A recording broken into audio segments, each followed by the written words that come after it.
बहुत समय पहले किसी घने, शांत और दिव्य जंगल के पास एक छोटा सा आश्रम था। उसी आश्रम में एक ऋषि रहते थे, जिनकी पुत्री सती सौंदर्य, शील और भक्ति की प्रतिमूर्ति थी। सती का हृदय समुद्र जितना शांत और हिमालय जितना पवित्र था। आश्रम में आने वाले हर अतिथि का वह सादगी से सम्मान करती थी, चाहे वो साधु हो, बच्चा हो या थका हारा यात्री। सती का स्वभाव सबको अपना बना लेता था। इसी बीच एक दिन आश्रम में एक युवा आया, सत्यवान। लंबी काया, दमकते चेहरे पर सौम्यता और आंखों में गहरा सत्य। उसके आने से मानो आश्रम में नया प्रकाश छा गया। सत्यवान किसी राजवंश का पुत्र था, लेकिन नियति के खेल ने उसके पिता को राजपाट से दूर कर दिया था और परिवार जंगलों में रह रहा था। पहली बार जब सती ने सत्यवान को देखा तो उसका मन जैसे मौन हो गया। वह पहली नजर का प्रेम था, शांत, पवित्र और निर्मल।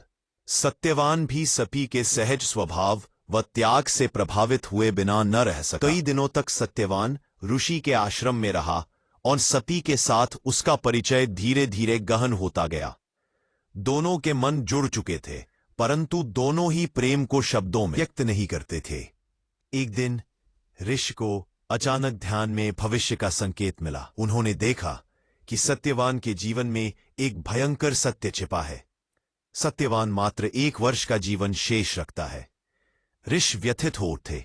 उन्होंने सती को बुलाया और गहरी आवाज में कहा, बेटी, सत्यवान उत्तम स्वभाव और उज्जवल आत्मा का है, परंतु उसे 1 वर्ष बाद मृत्यु का वरण करना होगा। सोच समझकर निर्णय लेना। सती शांत रही, न उसके चेहरे पर कंपन, न आवाज में हलचल। उसने बस एक वाक्य कहा, गुरुदेव, स्त्री पति को नहीं चुनती, उसका भाग्य चुनता है, और मेरा भाग्य सत्यवान ही है। ऋषि ने बहुत समझाया, लेकिन प्रेम जहां दृढ़ हो वहां तर्क हार जाते हैं। अंत में ऋषि ने उसकी इच्छा स्वीकार कर ली। सती और सत्यवान का विवाह सादगी से हुआ। आश्रम में कलश, मंत्र, फूल और पावन अग्नि की साक्षी में दोनों एक दूसरे के जीवन साथी बने। विवाह के बाद सती सत्यवान के साथ वन में रहने लगी। झोपड़ी, साधारण जीवन, प्रकृति के बीच संघर्ष, पर दोनों के लिए हर कठिनाई से बढ़कर एक दूसरे का साथ था। सती अक्सर मंदिरों में दीप जलाती और सत्यवान की दीर्घायु के लिए प्रार्थना करती।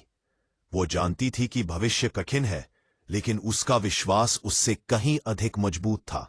और सत्यवान, वो सती के विश्वास को देखकर खुद में अजीब सी शक्ति अनुभव करता रहा।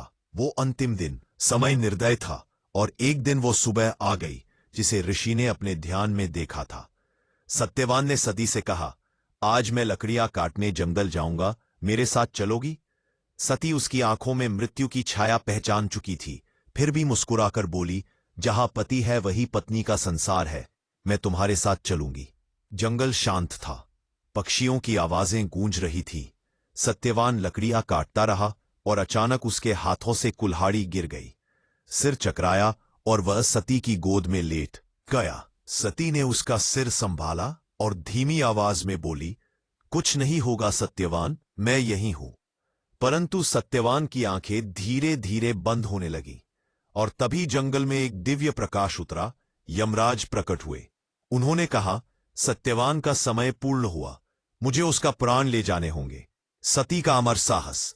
सती खड़ी हुई और दृढ़ स्वर में बोली, यमराज, आप धर्म के देवता हैं, पर धर्म केवल नियम नहीं, न्याय भी है। मैं अपने पति के पीछे जाऊंगी। यमराज ने कहा, सती, स्त्रियों का मृत शरीर के पीछे आना उचित नहीं, लौट जाओ। सती बोली, पति जहां है वही पत्नी का धर्म है, मैं उसके बिना वापस नहीं जाऊंगी। यमराज आगे बढ़ते गए और सती पीछे पीछे चलती रहीं। उनके पांव घायल हुए, शरीर थक गया, लेकिन हृदय अडिग रहा।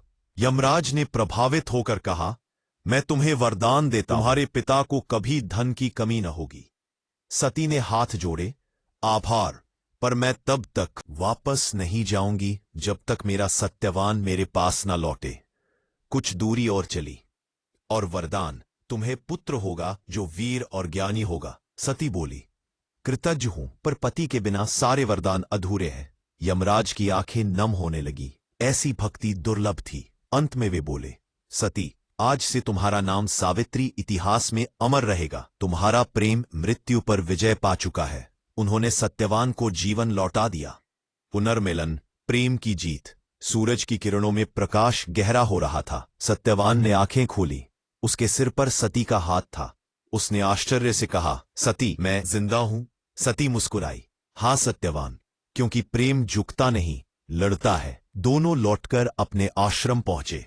ऋषि ने उन्हें आशीर्वाद दिया। सत्यवान ने पुनः राजपाट पाया और अपनी रानी सती के साथ राज्य चलाया।